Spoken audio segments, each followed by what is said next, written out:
يا من هو الله الذي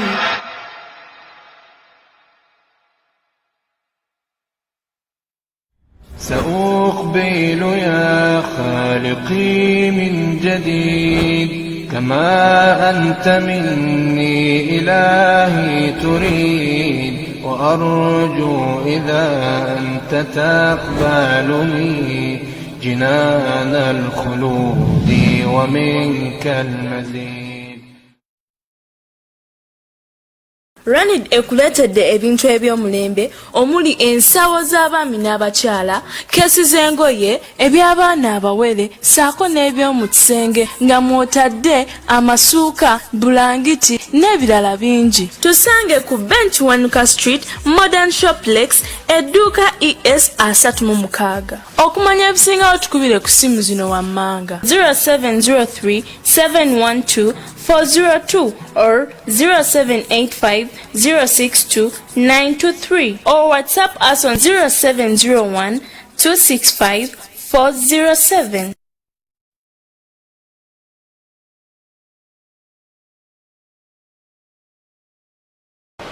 Naam, assalamu alaikum warahmatullahi wabarakatuh. Tukubuzako gumu nomulabi wa Shukran Dawa Center ne program da hotline. Tukujukiza nti program ene berawo buli lwa Sunday sawa 8 ez'omutuntu.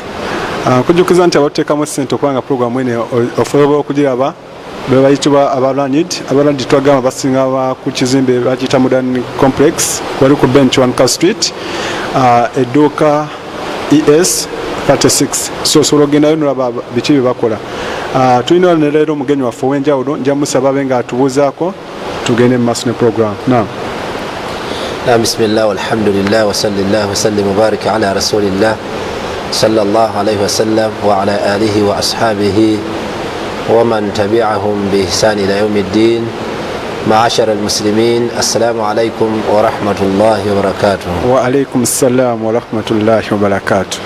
Naam, yoyo mugenyi waffe, so tujja musaba tuwulire amannya ge tumutegerede tusubire nga atweyongera ojana tuwulirawo bw'anaamala okweyanjula tuwuliremu ka CV ke tugende mu maaso inshallah.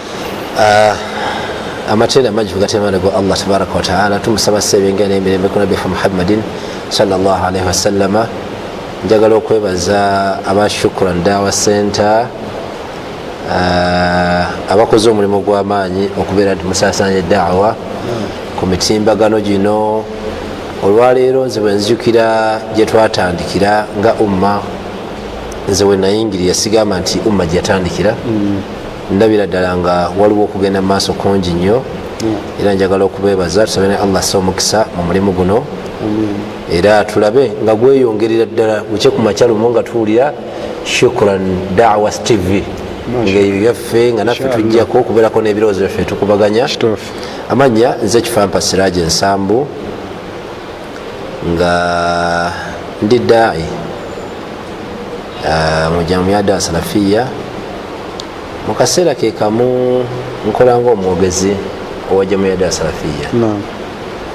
Nina ekkooti endala ze nyambala abantu ze bamanyiddeko esayidi eri ez'ebyobufuzi, naye ndowooza insha Allah mu maaso eyo nazo tujja kubeera inshallah tujja zogerako.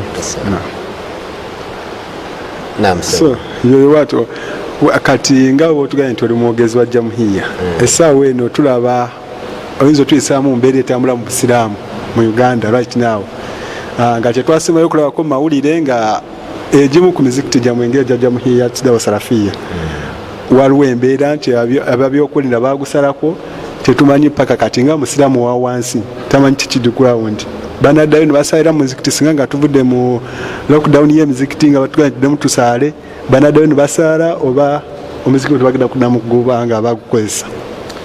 Ekisooka kya byonna ebintu ebyagwa ku masajidi okuli eno ey'Enakasero ogatteko ey'Amasiro n'olu William Street bimanyikiddwa bulungi nnyo. Mu kaseera kano tuli mu lockdown. Kituufu. Naye nsuubira nti insha Allah maaso awo tugenda kwogera ku ensonga za properties z'Obusiraamu. Kubanga zino zimu ku properties mukadde waffe Amin Allah amusaasire yonna gy'ali ze yatulekerawo, ne mismanagement oba okukwata obubi ebyobugagga by'obusiraamu. Insha Allah tugenda tutuuka waawo, naye wambuza ekibuzo mu ntandikwa Kifampa yaani? Kifampa Siraaje yazaalibwa omwaka 1982 nga guggwako omwezi ogwa Desemba. Nazaalibwa nze mu kibuga wano ku Salama Road. Taata nzaala ye Haji Abdul Wahab Mubiro, ne maama wange ye Mariam Nalonkuuma. Abantu abasinga mbagamba 83 olw'ensonga nti nazaalibwa 82 yaggwako, kati ntandika kunyumya 83 olw'ensonga yali mu Desemba nga ggwako. Exact date bakadde bange tebagiŋŋamba, naye nga kyebaŋŋamba nti omwaka ogwo nga guggwako olw'ensonga nti nezaalibwa gye nazaalibwa waka. Sirinaako bbaluwa ya ddwaliro nti oba nazaalibwa mu ddwaliro. Ebiseera ebyo kakati nensoma primary yange wano Katwe Nuuru. Wano Katwe Nuuru ewa mukadde waffe Allah amusase Sheikh Abdul Majid Kaweesa ne Mwalimu Sula, naye saagimalirako awo. Bwe nali ntuuse mu kibiina ekyokusatu nenvaawo nentwalibwa ku Hassan Trabe Education Center Bweyogerere, era gye natuulya P7 yange mu mwaka 1995. Bwe maliza okukola P7 neŋŋenda ku Hawa Secondary School essomero liri Naluvule. Secondary school yokka mbulamu gye mmanyi gye nasomera okuva senior 1 99 nentuula senior 4 21 nentuula senior 6. Bwe maliza senior 6 neŋŋenda ku Islamic University in Uganda Embaale okuva omwaka 22 okutuuka 25 nenkola degree yange esooka mu busomesa. Bwe maliriza omusomesa wa secular oba wa theology? Anti bwogamba Islamic University Nimbaale ndi musomesa wa economics ne history, naye nga ate n'olusiraamu nalwo ndusomesa. Alhamdulillah. Bwe navaayo nenkola school practice, naddayo ku ssomero lyange lya Hawa Secondary School gye nakola school practice, naye tebanditaininga. Nenzija ekibuya waliwo essomero lyayita Midfield Secondary School bodda ku Ntebe Road mu Kalinaawo lya Haji Ismaila Kayongo. Nensomesaawo omwaka gumu ndoza n'ekitundu, nenvaawo nengenda mu Coca-Cola nenkolayo gye bayita Century Bottling Company emyaka 4. 2011 nenvaayo mu Coca-Cola netandika okukola ebyange. Nabona gyonna emyaka kubanga bweyogedde 2001 mwalimu okulonda. Twalimu okulonda? Nali awo ndi mu senior 6. Awo nakyo tunakulaba ng'oyingiramu awo ndabika active politics. Nali nkyali student nga nkyali ku Hawa Secondary School. Nenzukira Kanokiza Besigye wajjira ku political scene. Naye oyo political journey yange tujja gyogerako, naye okusoma kwange bwe mmaliriza nentandika okukola emirimu gyange egyenjawulo nembeerako ku Nabugabaawo. Kati mu 2017 nenkwatagana n'emikwano gyange nenzirayo Makerere nenkola degree yange ey'okubiri mu educational policy and planning. Era abamanyi ku East African School of Education e Makerere, klasi yaffe eya 2018-2019. Ekyamazima masters mbadde sinnazimaliriza. Twafunamu obuzibu buno obwa lockdown nga mwagitegeera, ne proposals twali tutandise oziwandiika naye tunadifendinga. So ebitonotono byensobola okwogerako ku busoma kwange. Ndi musajja mufumbo, barakallahu fik, nina abakyala n'abaana, ate ndi musajja munnabyabufuzi. Kikulu nnyo. Kaakati nyingira dijja mayeda Salafiya. Bwe namaliriza degree yange esooka, ye mu mbeera bwetyo kubanga abantu bangi tutegeera Jamiyat Dawa Salafiya kyeki. Oli akyulira buli zinawulira ekigambo nakimala n'okwogera. So bwe namaliriza degree yange esooka no naye sinnagimaliriza nali nkyasoma ku Islamic University nga nina mukulu wange akolera ku paaka enkadde awo nga nnaku kijji wateeka obukofiira buno butopiga lubindi n'ebintu bwe bityo ng'asula wano katwe katinga bwenva ku university nzija nembeera ewuwe kati mu long vacation eyo nga nzija nenkola naye kati mukola naye nga tujja ne tusalya ku mawingo wali we bayita ku basika nga nva wano mu paaka nengenda wali okusaala kati wensangira bashekhi baffe bashekh Abdul Karimu bashekh Abdul Hakimu bashekh Umar Siddiq bwebatandikira obbalabiraawo kati nenzirayo okusoma ne bwe maliriza okusoma nalina omusomesa wange nali nsinga okwagala nga mwita Sheikh Isaaka Mayanja era musomesa wa swala tatajjaawo era bwe maliriza okusoma lumu nansanga ku street awo nga ntambula nambunga anti brother wange sikumanyi bulungi nkulaba mu daruso nemweyanjulira kati ne bwe nabeera nga mu Coca-Cola nga tusigala tuwuliziganya so kati omwaka 2011 nga mmaze okuva mu Coca-Cola natandika okujjanga ku William okusaalya ku William kati Sheikh Muhammad Yunus Kamuga atandika okunoonya abavubuka abaali basomye Sachula tujja tusinkana simanyi ensonga yatusinkanya nnyo naye yatusinkana nga tulina okuwandiika 2012 awo Sheikh Abdul Karim amukubira amasasi naŋŋamba nti tulina bamulekwa naye tetulina ngeri gye tugenda balabiriramu kati ntandika okuwandika proposal ey'okutandika orphanage center nentuukira mikwano gyange netugiwandiika bulungi nnyo nenzija nengipresentinga mu executive teyayitawo olw'ensonga zebalina nga bagamba tulina Abdurrahman Bunawufu Namagoma ne Kasawo proposal yaffe naye tafuna mukisa kubeera nti yateekebwa mu nkola yadde twetaddemu amakubo ag'enjawulo gesobola okuraisingiramu funds okubeera nti orphanage naye enkola kye ebeerawo so eyo yali story endala naye oluvannyuma lw'ekyo Amiri yansembiza nembeera wa ku Lusegere nnyo entuba ba mukwano era okukakana nga n'omukyala gwe nnina ewaka yamunfunidde so okubeera close nnyo naye nentandika okubeera nnyo mu ddaawa naddala mu dolusu ezatambulanga tugenze Mutukula tuzeewo obulenzi tugenze Embiriizi ezo bwe zityo ga mukwano gwaffe ne gwongerera ddala okunywera mpaka wetwatandika Ummah House project n'ebizibu ebyajja oluvannyuma kati Ummah House project yensembeza ku nsonga gye ngenda okuddako ey'okubeera nti nzija atya okufuuka omwogezi wa jamii kati Amirul Umma yantwalanga ku radio nga tubeera naye nga ye ideas agirina ey'okwagala okukola naye ngaokuginnyonnyola abantu ku radio okutegeera kikiri ne details zaakyo nga yeteekako omuntu amuyambako era gwe mulimu omukulu gwe nakolanga okubeera nti najjanga ku radio nenzija nennyonnyola so kati awo olwokuba nti nali mbeera nga njogerera nnyo ensonga ezo nasooka kubeera mu mwogezi wa Ummah House bwe mmala okuzoogerera gamba kyanyanguyira mangu nnyo nti nfuuka omwogezi wa Jamaiyya Salafiya nfuuka ntya nti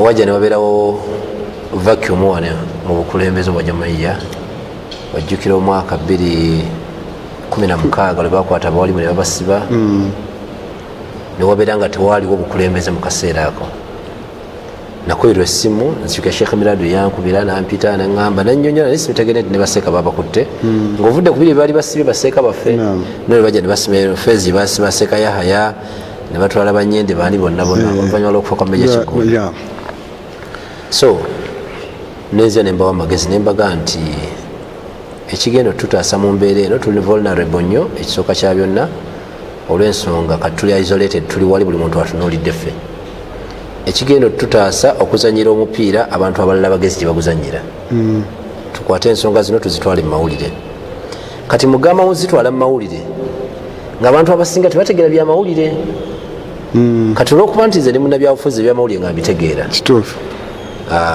kwe kutandika okuyita era press conference gye twasooka okuyita e Nakasero yaleeta bannamawulire abaasukka mu 50 eyo record ne bajja wano ate nga attitude yaliwo wano nga omanyi abavubuka baffe abo bambadde bubi amawulire biki gatutambulirako bogedde ebintu bingi ate nga nemabegaawo waliwo ekigambo simanyi tugenda twala CBS mu mbuga yayogedde ebigambo betayogera n'ebintu ebirala so nembaga nti tetugenda tutandika lutawo namawulire tulumaleko wabula twagala kukozesa mawulire ago genyininyini ensonga yaffe okutuka ku muntu oli so netutandika era okukakana nga tufunye engagements ne police nasooka nengenda ku morning breeze netusinkanayo n'afande Kayima Emiliano mu kaseera ako yali omwogezi wa Kampala Metropolitan nemussa ku nninga nga bakozeseza ekigambo ekyogaa nti abasiraamu bali mu kwetta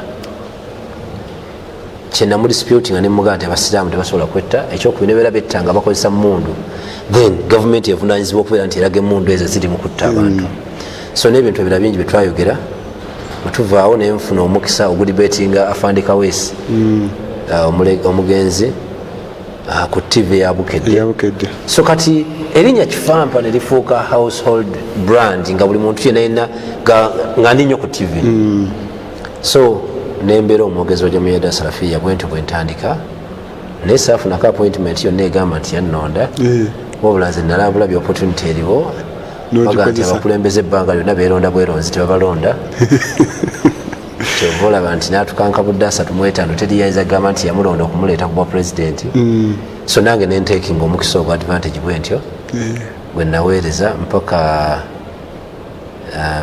yali 2018 ndowooza 2017 bwe twafuna obuzibu awo bwe saagala kgendamu nnyo era ekyamazima ndabika nazzeeko buzi nembadde siri mwogezi wa Jamaiya ebyaliwo mawulire mwabiraba naye ennaku zino bumanyi Jamaiya enkola yayo eyewuunyisa eri very informal nnyo wabeerawo obuzibu obeera wa mugaso nnyo era bakuyita mangu nnyo obuzibu bugwawo ebibeerawo awo mubimanyi saagala byobiwedde kale katukomewa tutandikire awo twongere okulambula ku nsonga eri ya Umma House kubanga twagala tumanye ye project yekumyewa katuwumulemu tudde wasoma ku part 1 part 2 ey'ekitabo entanda y'edduwa nate tosubwa part 3 ekiwandiikibwa Sheikh Salim Bosa mwogenda okusanga edduwa ez'amakulu obulungi bw'amannya ga Allah okugasabisa saako n'edduwa ez'enkizo eri obulamu bwo n'olwekyo gweyitaza ekitabo entanda y'edduwa part 3 kisange ku AK Islamic Book Center oba ku M Plaza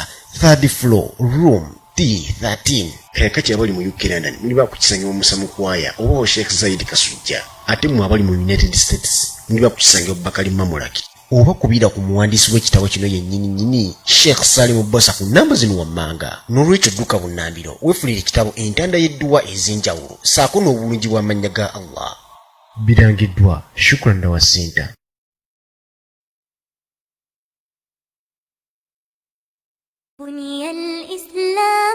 webali kutukubirako yefe aba Salfa Charitable Organization abakolera ddaawa aba Salfa Charitable Organization tukola ddaawa tuzimba emizikiti enzizi okukusa n'amasomero tetukoma okukuka tukola ne Islamic counseling oli mukyala munange waliwo ebitatambula bulungi mu bufumbo bwo nsonga za maka ki ekiganyi tukola counseling ey'abaami n'abakyala tubuulirira abaana tuyamba ku abo abatalina busobozi tubalirira zaka tukola counseling ow'enjawulo okukusa n'ensonga endala nnyingi ez'enjawulo Salfa Charitable Organization tusangibwa ku MM Plaza ekisenge T13 oba tukubire ku 070 82 74 64 ne 077 82 74 64 yefe aba Salfa Charitable Organization.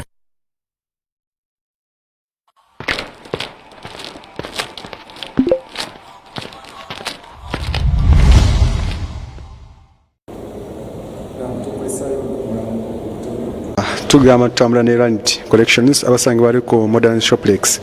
Tukyalire mugenyi waffe Sekasa Kifampa abadde akyatunyonyolamu azze atya mu Umma so nga yatugambye yatandika kwogera mu Umma House twali twagala tangaze ku project eyo yeetuuseewa twaliraba ng'etambula naye kati eringa ng'eyaziŋŋamamu so tulambulemu kaawo n'ensonga za William then tujja kuba tusemberayo ensonga ye gyaliwo ennaku zino.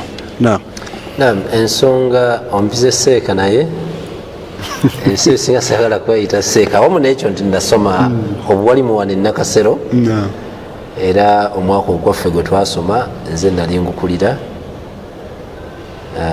ne batutikkira shahada ne tuzifuna oba shahadati ne tuzifuna kale neyo nayo mbwalimu era kinagaye nti ndi daayi nabo ko omulimu gukola. Tugenze ku nsonga ya Umma House. Ensonga ya Umma House omwaka 2014 twafuna ekirowoozo ekya Umma House nga kino kyava mu durusu ez'enjawulo ze twatambulamu mu bitundu by'eggwanga ebyenjawulo. Naye nga nkuzaako emabega 2013 Amirul Umma yaleeta ekirowoozo n'agamba nti tutandike okugatta abasiraamu, tutandike okubeerawo n'ensonga ekulaakulanya abasiraamu kye bayita development n'ensonga y'okusomesa. Twakozesanga unity, development and education. Yali slogan yaffe gye twafuna mu kaseera ako oba theme yaffe gye twatambulirangako nga tugamba nti omusiraamu alina okubeera nti alaba muganda we nga muganda we, awamu n'ekyo nti mubyo batakkaanya bingi nnyo mu ngeri z'amasaira ag'enjawulo, naye tusigaze ekyobumu bw'obusiraamu. Ne tugamba omusiraamu yenna alina okubaako ne kaakola kajjamu ssente, kakabeere katono katya nenkana kikavaamu. Netugamba ekyokusatu omusiraamu okusoma okw'emirundi ebiri, okusoma obusiraamu bwe n'okusoma edduniya, mu kuweerera abaana n'okubaako obukugu ab'enjawulo abantu bwe bafuna. So ne tutambula twagenda emutukula ne tuzimba essomero lyaffe erya Mutukula Islamic, twasondera miliyoni zaalinganga 6 ne tuzimba ebibiina. Ne tuvaayo ne tujja ekyotera Muslim niyo ne tusondera miliyoni zaalinganga 8 ne tuzimba block ennene nno ya class ya primary. Ne tuvaayo ne tujja Embirizi ne tuzimba masjidi yaffe eri ekyengulu, amanya Embirizi waggulu awo eya kalina ngava mu muzikiti omukadde. Ne tuvaawo ne tugenda ew'obulenzi, eddwaliro lyaffe amanya ew'obulenzi ewa Sheikh Ishaq Senfuma tuyita Mujaasi Amiri district. Ne tuzimba eddwaliro ly'amaanyi weeriri, kati twalizimba ama yali ezimba eddwaliro naye neritulekerawo nga tekitaddeemu bintu. Netusobola miliyoni zaalinganga 25 okugula equipment ezigenda okukola mu ddwaliro. Ng'enkola eyaffe otugenda wonna sente tuzirekawo, tusonzeewo. Ne tugenda Embarara ku Nusura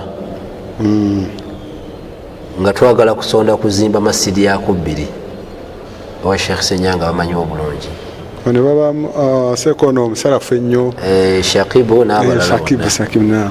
So ne tutambula bitundu by'eggwanga ebyenjawulo. Kati ebyo byonna byaliwo mu mwaka gumu 2013 nga tutwala emyezi ne tugamba nti emyezi 2 gye giyiseewo tuvudde Mutukula tugenze egindi mu mwaka gumu bwetyo. Mwali muno olugendo lw'e Burundi? Kakati ate lwajja luvannyuma 2014. Kakati ne tugamba nti tufuneyo ekintu ekitukuŋŋaanya awamu ffenna. Kati ne tutula wansi awo ne tujja ne idea ya Umma House. Bwe tujja ne idea ya Umma House nga Amiri alina endaba eyiye egamba etya nti baseeka si balungi mu kuhandolinga ensonga za nsimbi. Babeerewo ng'abavubi b'amagezi naye tetubayingiza mu bintu bya nsimbi. Tugenda sonda ssente z'abasiraamu bona azikwasa baseeka bagenda mismanaging mu bulwa engeri gye mukwatamu seeka. N'agamba nti njagala tuleete abasuubuzi tubasse ku kintu kino ng'omusuubuzi alina ebintu bye tugenda okukwata tutunde singa ssente z'abasiraamu zigenda zibulankana.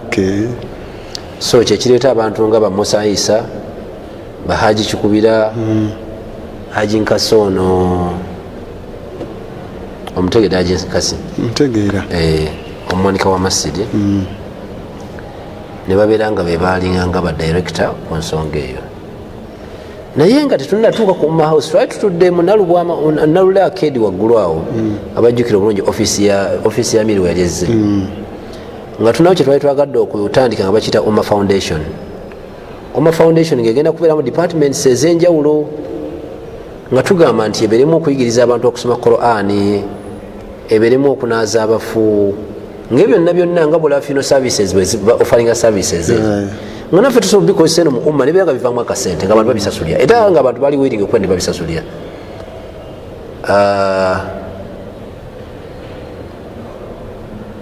Twafuna obuzibu amaanyi okulumangana, simanyi security egamba bino mukulutingako bayekera n'ebintu ebirala nga omanyi gavumenti ya Uganda ku nsonga bajja y'obusiraamu Umma Foundation netugita kane tugenda ku Umma House era naye baseeka kye batakkanya nakyo ate omanya waliwo ogugulano bwa William awo mu kaseera ako ku ssente tuzikozesa mwawuli ebyaliwo kubaseeka. So netumaliriza nga Umma House tugitandise mu Darusu gye twalina e Busega ne tuyita abantu bajja bangi mu Desemba wa 2013 era mu kujja ne tusonda ssente. Haji Moses Kigongo najja ng'omugenyi omukulu ne tugamba tugenda kifuula nga Darusu ya mwaka nga buli ku nkomerero y'omwaka tujja kubeerangayo nga n'abantu bava mu bitundu by'eggwanga eby'enjawulo. Ndowooza omulundi ogwasooka twasonda obukadde bulabika bwalinga mu bukadde 8 cash ne pledges ez'enjawulo. Then ne tusalawo omwaka ogwaddako 2014 ne tugamba nti tuve ku Darusu eri tuteeketeke ekintu ky'omu kibuga abasuubuzi bagenda okujja era okukakana nga tuteeseteese yali nakivubaawo mujijjukira bulungi nnyo bayita lunti ya Umma House. Ne tuyita abakulembeze okuva ku Supreme Council, ne tuyita abakulembeze okuva ekibuli era Sheikh Silman Kasule Ndirango yaliwo nzijukira ne omwogezi wa Supreme Council mu kaseera ako Haji Nsereko Mutumba yajja n'abeerawo ne basajja bakulu ab'enjawulo. Amiri we yakozesa omukisa ogwetondera abantu n'abagaba bannange twakola bingi ng'abafubuka naye nzize wano kubeetondera mutusonyiwe. So ebyaddirira awo ne tutandika ku nsonga eya Umma House egenda kubeerawa. Njagala nkujjukize nti omanyi nti waliwo oluwonko lw'amaanyi wakati w'abaseeka baffe Sheikh Kirya Allah amusaasire, Sheikh Mustafa Buhaga Allah amusaasire, Haji Rubega, Dr. Haruna Jemba Abu Basse Saidi emu kati eno nga wali Amirul Umma, Baseeka Yahaya, bamuallimu bamurutadha n'abasiraamu abali eruzira abasinga kati awo ng'oluwonko lutandise okubeera nga babeera wamu naye nga okukkaanya kutono.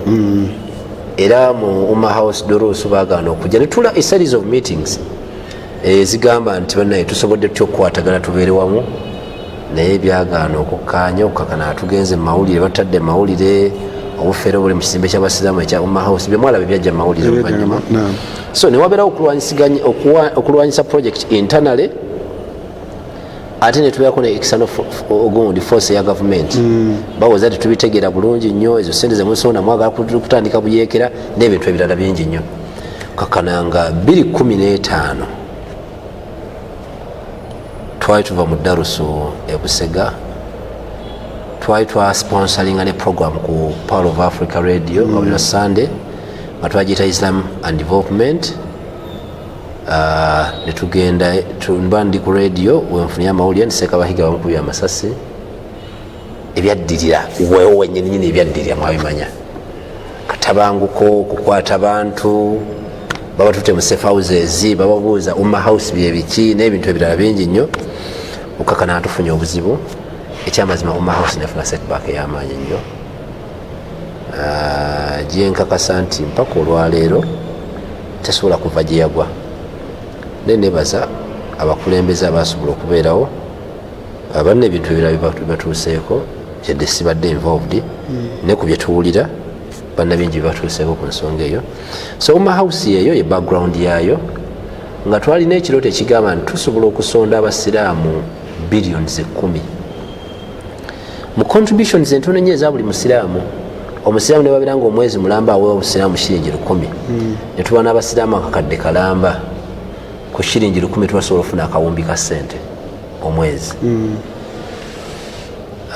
Era nalina database eyange enzeno gye nali nkoze ngerimu abasiraamu emitwalo ng'egi ebiri lwakuba nti gavumenti poliisi bwe yalumba omuzikiti guno kompyuta yange bagitwaliramu gwenakasero nana kompyuta mwe nali nsobodde okubeera ne data oyo naye yali backtap kituufu oyinza ogaa nti obeera otya ne data oyo naye nga tali backtap yali backtap naye twali disorganized nnyo mu kaseera ako bwe balumba ne bajja batwala ebintu bingi twali ffe tugaye tujja kuzimba system esobola okuleeta shiringi olukumi mukumba.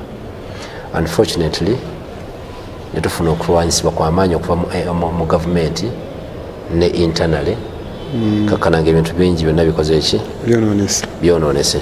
So ye background ya Umma House nga twali tulowooza nti ekizimbe ekyo kisobola okubeerako technical center esobola okuyigiriza abantu skills ez'enjawulo, tusobola okussaako omuzikiti, tusobola okussaako apartments nga offices na biki abantu basobola okusasulanga.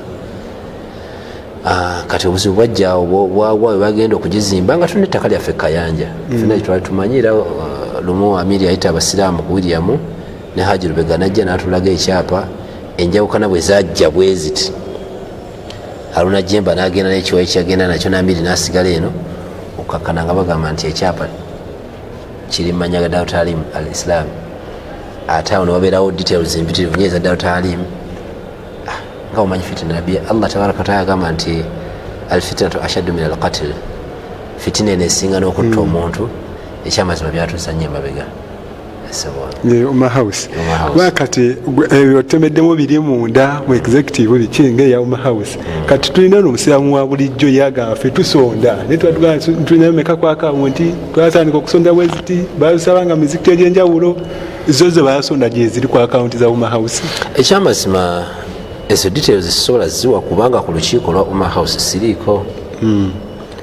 Ekyokubiri abajjukira Darusi gye nasembayo okubeeramu e Busega gye nayogeramu ebigambo ebikambwe ennyo. Zezo questions nazo zina raisinganga ku nsonga z'ensimbi z'abasiraamu ez'oku Umma House. Naye nsuubira nti ojja kufuna omukisa oyogereko n'Amirul Umma. Saagala kuyimirira oba kutuula wano okwogerera nsonga ejja tuuka mu kaseera ereeta obuzibu nga tesuula kugibacking up na explanations. So nsuubira nti abakulembeze bajja kubuuzibwa bannyonnyole ku nsonga ezo. Inshallah. Okay, kale ndowooza tuwumulemu katono tudde.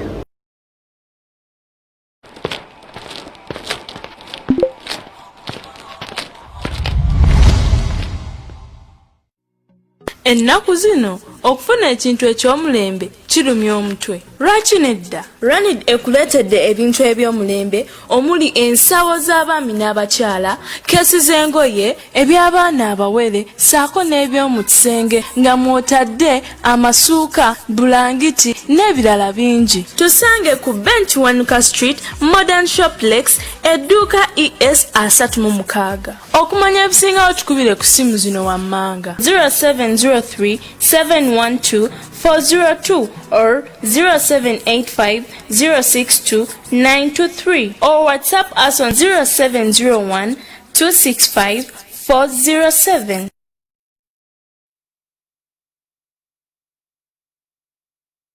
wasoma ku part 1 part 2 ey'ekitabo entanda y'edduwa nate tosubwa part 3 ekiwandiikibwa Sheikh Salimu Bbosa mwogenda okusanga edduwa ez'amakulu, obulungi bw'amannya ga Allah, okugasabisa saako n'edduwa ez'enkizo eri obulamu bwo. N'olwekyo gweyitaza ekitabo entanda y'edduwa part 3 kisange ku Ek Islamic Book Center oba ku Emin Plaza 3rd floor room T13. Kakati abali mu UK London muli bakukisangira omusa mu kwaya oba Sheikh Zaid Kasujja, ate mu abali mu United States muli bakukisangira Bakali Mamulaki oba kubira ku muwandiisi w'ekitabo kino yennyini Sheikh Salimu Bbosa ku namba zino wammanga. N'olwekyo dduka bunnambiro weefulire ekitabo entanda y'edduwa ez'enjawulo saako n'obulungi bw'amannya ga Allah. Birangiddwa Shukran Dawa Center.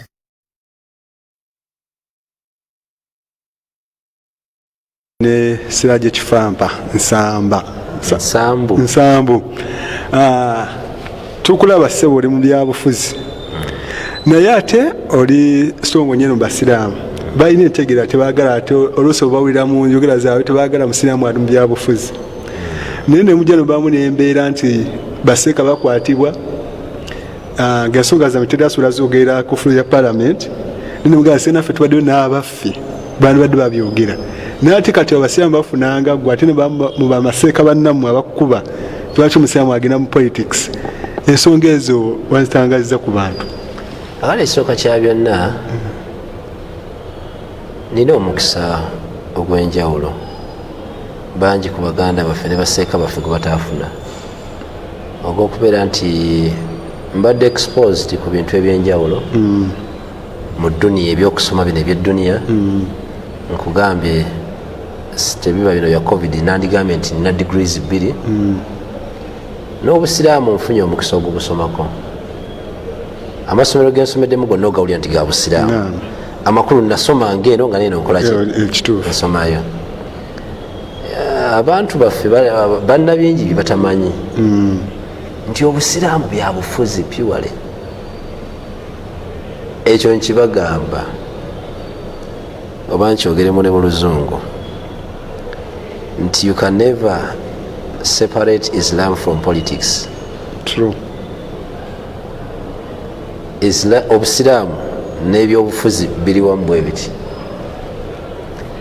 naye olw'okuba nti ebyobufuzi birimu ebikyafu bingi bijjuddemu obulimba okutemerera n'amazambi amalala mangi byaleetera abamanyi baffe abamu okubeera nti omuntu yenna anoonya akhira ennungi okubyesamba naye buli we twabyesamba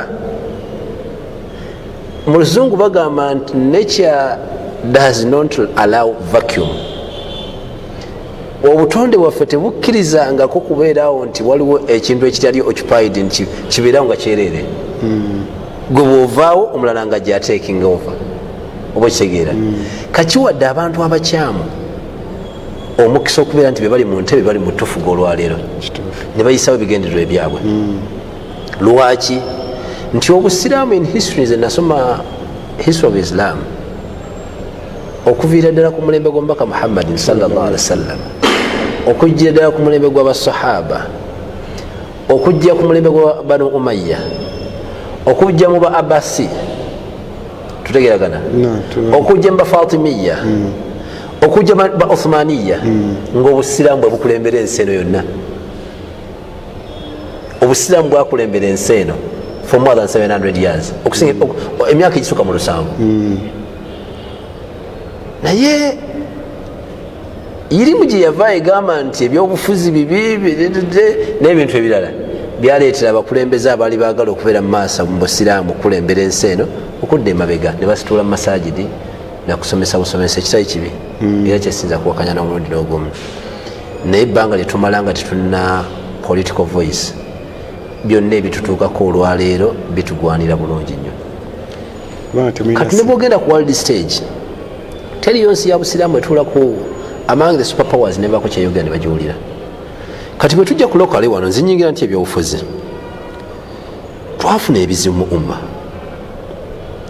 naye nga nze bwe ntuula mu nyumba yange bumbwe nti nensiriikirira nga boddawo n'opulaninga nti how do get out of this nga nze ndabira ddala nti there is a political hand behind all the mess gye tulimu olwaleero naye ngamba nti the only solution naffe kutwala mupiira eri mu bannabyabufuzi tuguzanyireyo tubalage nti mwe temuli indispensable nti eno gye muli teri yasobola kutuukayo so nze that's how I came up with a decision neŋŋamba nti nze ngenda kwesimba mu byobufuzi ate sigenda kyusa identity yange ngenda sigala nga nze era nkakasa nze kakyaŋŋanyigira byabufuzi abantu bamumanyi ng'omutabuliiki ng'owekirevu nensigala mu mbeera yange nga njagala okuwa motivation oli omusiraamu ali eri wansi abadde yeetya bwana ntunulira naga nti ese kakifampa ye nga yesimbawo naye asobola okwesimbawo ku bwerosi asobola okwesimba ku bwa kansala asobola okwesimba ku bintu ebirala mwana wattu era omunene guno tubalabe bangi abeebirevu abazzi njagala mashallah era nze mpulira nga ndi musanyufu nnyo mu mutima gwange njagala okuwa abatulaba ka statistics kano obu statistics muno babutunuleko nze mbadde Makerere era mbadde mu lukiiko olufuzi olw'abayizi lwebayita Guild Council naye bwogera n'onoonya abaana abasiraamu ku leadership yennyini kuba nagezaako okuinfluencinga Guild President kuba mufubuka mutate mukwano gwange kakana nga aleesa abasiraamu n'abasa kabineeti ye emakeetu nayo mumusa Makerere University Muslim Students Association naye bw'otandika okutunuulya abayizi abasiraamu abafulumye Makerere nawa gye balaze mu mirimu bangi bambi tebafunye mukisa gubeera nti balinnya mu corporate ladders ez'enjawulo okubeera nti bafuna emirimu egyo lwaki tebalinayo muntu ali eno asobola bayita basikanga bwati bakwatako kakati nga bwogenda mu corporate world eri technical oba ebitongole ebyo bebityo abasiraamu tebakola ki tebaliyo. Njagala bawo ekyokulabirako nti bwogenda mu agencies, government agencies olwaleero zibadde 12 mwezi ennaku ezo bali boogedde ku nsonga y'okuzimajinga bazigatta esimu zibeere nga bazikenderako naye 13 nga tunayo abasiraamu aba ku 13 basiraamu babiri nga tunayo Haji Lubega Kadunabbi owa insurance Uganda Insurance Regulatory Authority, owokubiri nga tuna Jamiru Sebwanyana owekisaawe kye Namboole. Kakati njagala otunuulire wano mu Kampala wetuwangalya KCCA yokka nga bwefaanana, ogenda otunuulire technical wing yayo badirectors ab'enjawulo ng'ekyamazima basiraamu tetunayo yadde representation nakatono. kituufu. Ebbanga lyonna lyonna ly'obeera ojje abantu mu chain eri esobola okubeera nti enna kyebatuusaako one obeera bakonda eminze kubeera nti babeera mabega ebbanga lyonna tebasobola kubeera nti bafuna emirimu, tebasobola jakisesinga, tebasobola kubeera nabantu baabwe batunulako nti tunayo gundi oba kitegeera. Eyo mbadde mpise mu technical wing yokayuka. Nze nkugambye bw'ogenda olwaleero nagendako wagiseeko omutumba oyo alina research gwe yali akoze nga mulungi nga tugenda mu ministry n'ogenda n'otunuulya ministry emu nga-employing abantu 3,000 abantu abakola mu ministry nga nze my only interest eryemu mulimu abasiraamu babika nga mu 3,000 osangamu abasiraamu 20 oba 30 ate be basiimula ofiisi be badriver kugamba ebifo ebisembe kubeera ebyaki ebyawansi. So society bwebeera ngaeri bwetyo nga mugikuumidde mu butamanya mu butasoma nti nkubuli genda otunuulire abaana b'abasiraamu aba droppings out of schools olw'okuba nti abazadde baavu tebasobola basomesa. Ekyokubiri kubanga kino ekyobutasoma directly kiba dinayinga okubeera nti basobola okulinya mu bitongole ebyo kuba bajja kukubuuza ebipapula nga tobikola ki nga tobirina.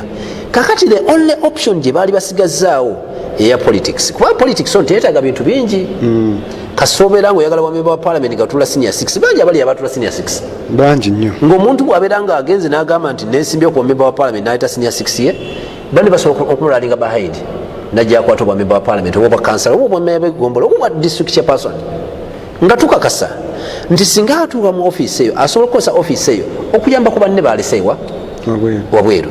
So nze yali endaba eyange ate nze obusiraamu bwe mmanyi tebuli rigidi nti bunywerera awantu wamu bwe buti.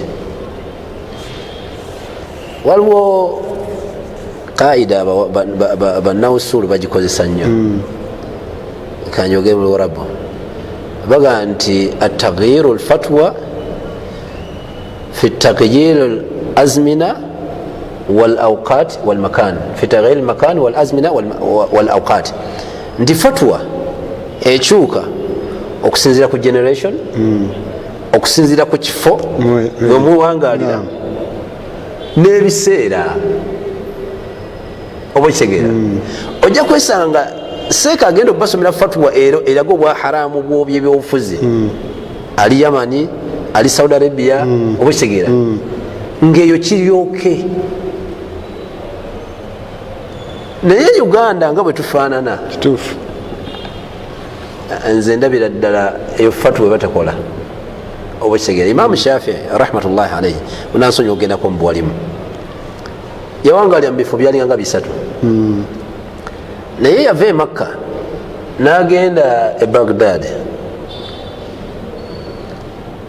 Yali e Makka n'awandiika ekitabo kita al ummul fiqhi ekitabo nga kikwatagana ku fiqh oba jurisprudence, Islamic jurisprudence, amanyi abazungu bajja kitegeera, Islamic law. N'awandiika ekitabo kyaba kita al-Risala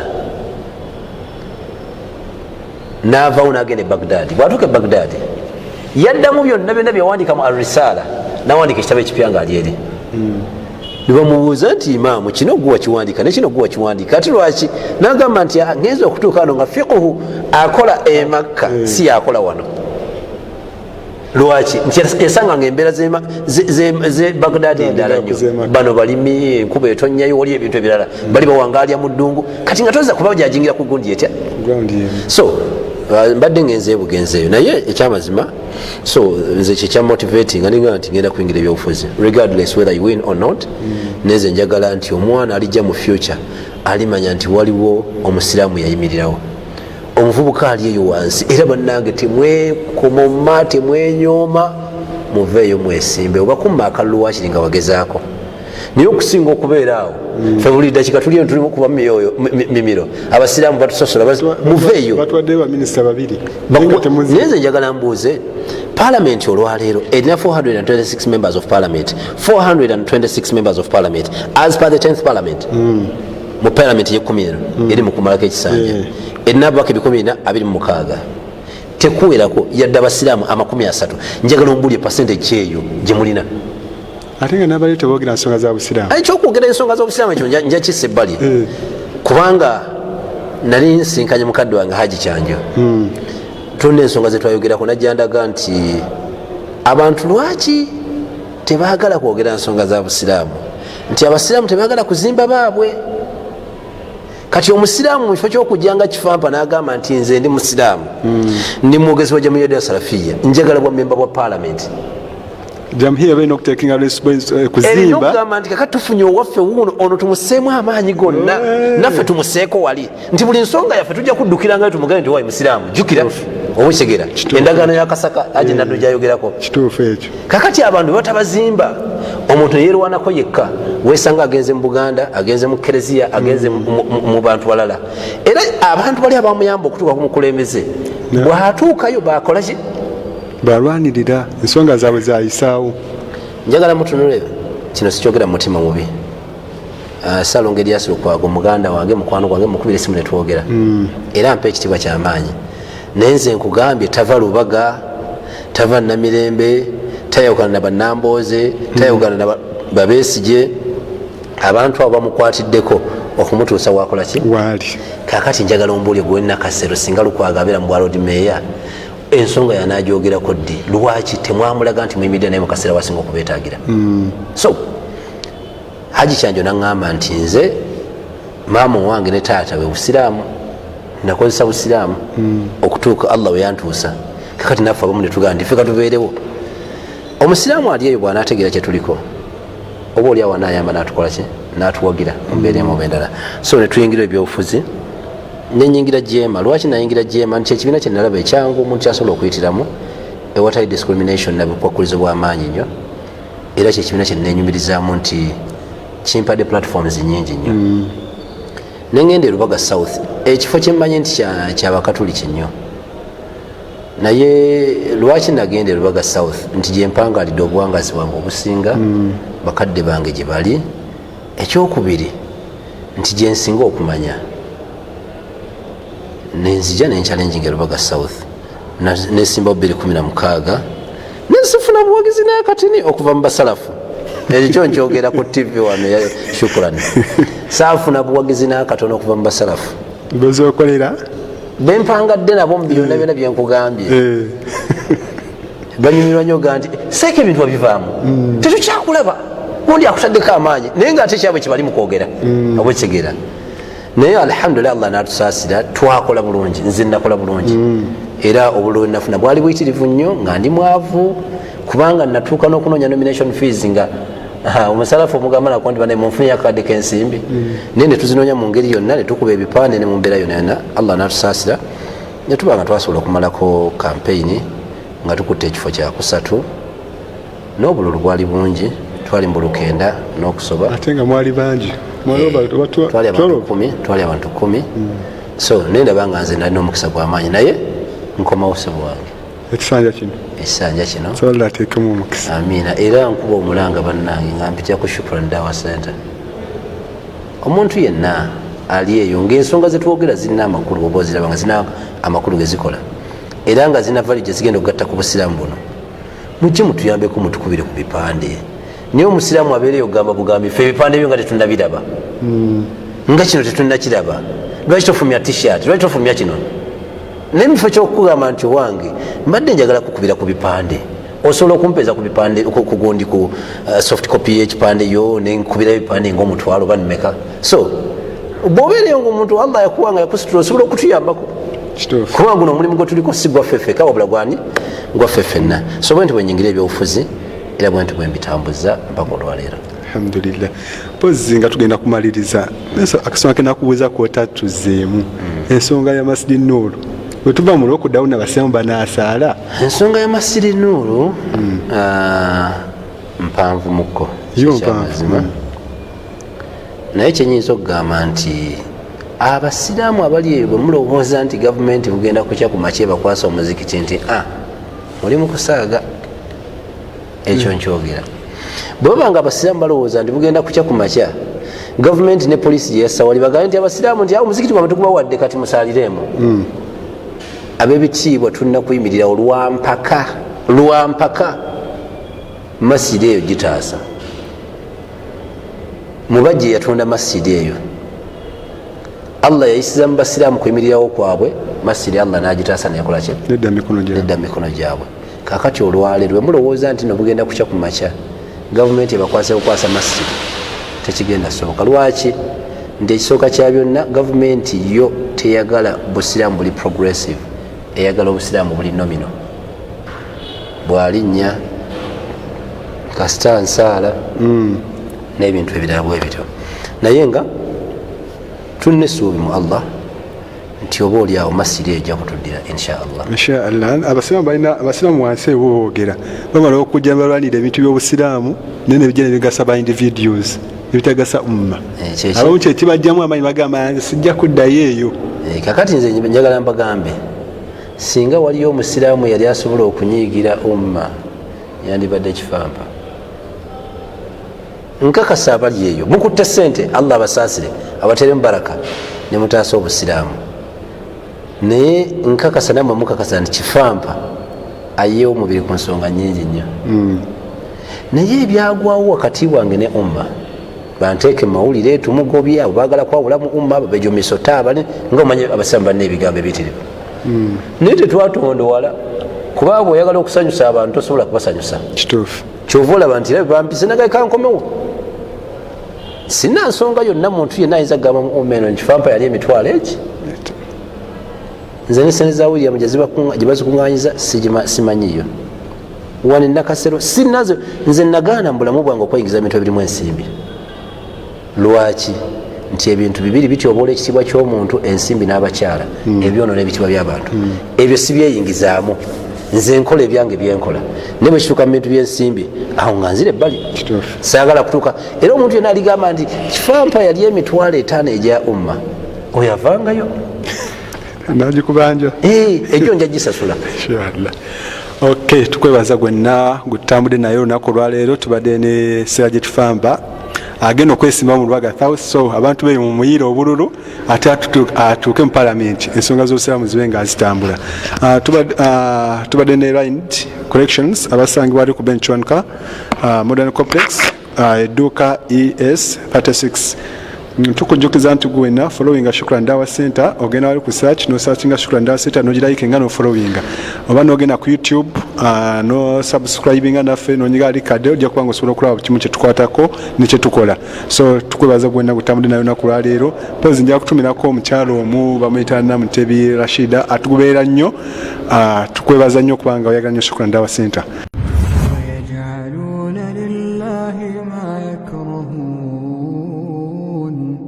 وتصف ألسنتهم الكذب أن لهم الحسنى لا جرم أن لهم النار وأنهم مفرطون